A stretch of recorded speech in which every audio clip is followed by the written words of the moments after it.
Assalamualaikum warahmatullahi wabarakatuh. Perkenalkan, nama saya Nani Selifah Tatu. Saya dari kelas 12 B Perawatan. Di sini saya ingin membacakan dalil-dalil tentang kode dan kodar. Yang pertama ada surah Al-Qamar, yaitu Bismillahirrahmanirrahim. Inna kulla syai'in khalaqnahu biqadarin. Yang artinya, sungguh kami menciptakan segala sesuatu menurut ukuran. Dan selanjutnya ada Al-Quran surah Al-Hadid ayat 22, yaitu Bismillahirrahmanirrahim.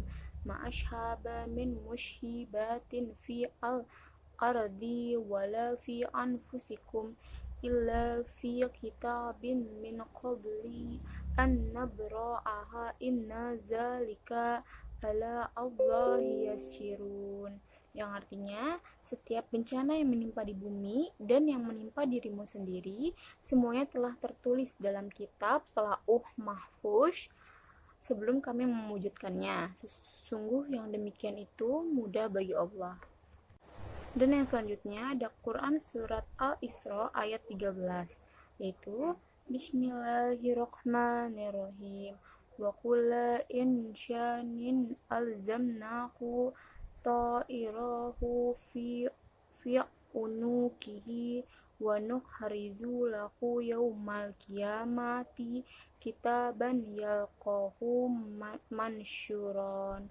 Yang artinya, dan setiap manusia telah kami kalungkan atau catatan amal perbuatannya di lehernya, dan pada hari kiamat kami keluarkan baginya sebuah kitab dalam keadaan terbuka. Yang selanjutnya Quran surat At-Tagabun ayat 11, yaitu Bismillahirrahmanirrahim. Ma'asyaba mim musibatin illa bi'isnillah wa may yu'min billahi yahdi qalbah wallahu bikulli syai'in alim. Yang artinya, tidak ada suatu musibah pun yang menimpa seseorang kecuali dengan izin Allah. Dan barang siapa yang beriman kepada Allah, niscaya dia akan memberi petunjuk pada hatinya, dan Allah Maha mengetahui segala sesuatunya. Dan selanjutnya saya ingin menjelaskan tentang makna iman kepada qada dan qadar. Yang pertama, pengertian qada dan qadar. Para ulama berbeda pandangan dalam memberikan arti qada dan qadar. Sebagian ulama mengartikan sama, namun sebagian ulama yang lain memberikan arti yang berbeda. Pandangan yang membedakan antara qada dan qadar mendefinisikan qadar dengan ilmu Allah Subhanahu wa taala tentang apa yang akan terjadi pada makhluk di masa mendatang. Qada adalah segala sesuatu yang Allah Subhanahu wa taala wujudkan atau adakan atau berlakukan sesuai dengan ilmu dan kehendaknya. Sebagian ulama yang lain justru menerapkan definisi di atas secara terbalik, yakni definisi qada dan qadar ditukar. Pendapat yang menyamakan qada dan qadar memberikan definisi bahwa aturan baku yang diberlakukan oleh Allah Subhanahu wa taala terhadap alam ini undang-undang yang bersifat umum dan hukum-hukum yang mengikat sebab dan akibat. Dari pengertian tersebut dapat disimpulkan bahwa qada menurut bahasa berarti menentukan atau memutuskan, sedangkan menurut istilah artinya segala ketentuan Allah Subhanahu wa taala sejak zaman azali. Adapun pengertian qadar menurut bahasa adalah memberi kadar, aturan dan ketentuan. Menurut istilah berarti ketetapan Allah Subhanahu wa taala terhadap seluruh makhluknya tentang segala sesuatu. Iman kepada qada dan qadar artinya percaya dan yakin dengan sepenuh hati bahwa Allah Subhanahu wa taala telah menentukan segala sesuatu bagi makhluknya. Menurut Yasin, iman kepada qada dan qadar adalah mengimani adanya ilmu Allah Subhanahu wa taala yang qadim dan mengimani adanya kehendak Allah Subhanahu wa taala yang berlaku serta kekuasaannya yang menyeluruh.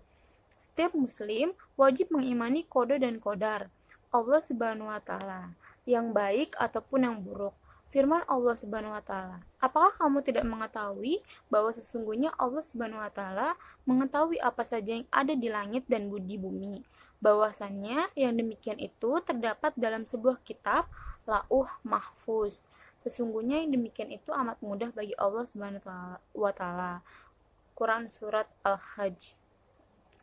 Tiada suatu bencana pun yang menimpa di bumi atau tidak pula pada dirimu sendiri, melainkan telah tertulis dalam kitab Lauh Mahfuz sebelum kami menciptakannya. Sesungguhnya yang demikian itu adalah mudah bagi Allah.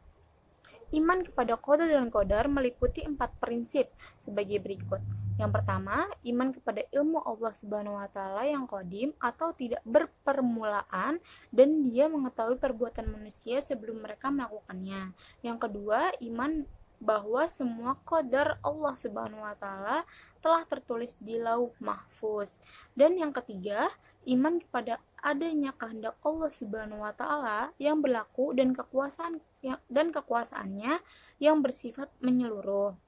Yang terakhir, iman bahwa Allah Subhanahu wa taala adalah zat yang mewujudkan makhluk. Allah Subhanahu wa taala adalah sang pencipta dan yang lain adalah makhluk. Qada dan qadar biasa disebut dengan satu kata, takdir. Bagi manusia dan makhluk lain, ada pandangan takdir baik dan buruk. Tetapi dalam pandangan Allah Subhanahu wa taala, semua takdir itu baik karena keburukan tidak dinisbatkan kepada Allah Subhanahu wa taala. Ilmu Allah Subhanahu wa taala kehendaknya, catatannya dan penciptaannya. Semua itu adalah kebijaksanaan, keadilan, kasih sayang dan kebaikan. Keburukan bukanlah sifat Allah Subhanahu wa taala dan bukan pula pekerjaannya. Perhatikan firman Allah Subhanahu wa taala berikut. Sesungguhnya Allah Subhanahu wa taala tidak berbuat zalim kepada manusia sedikit pun, akan tetapi manusia itulah yang berbuat zalim kepada dirinya sendiri. Quran surat Al-Yunus ayat 2 ayat 10.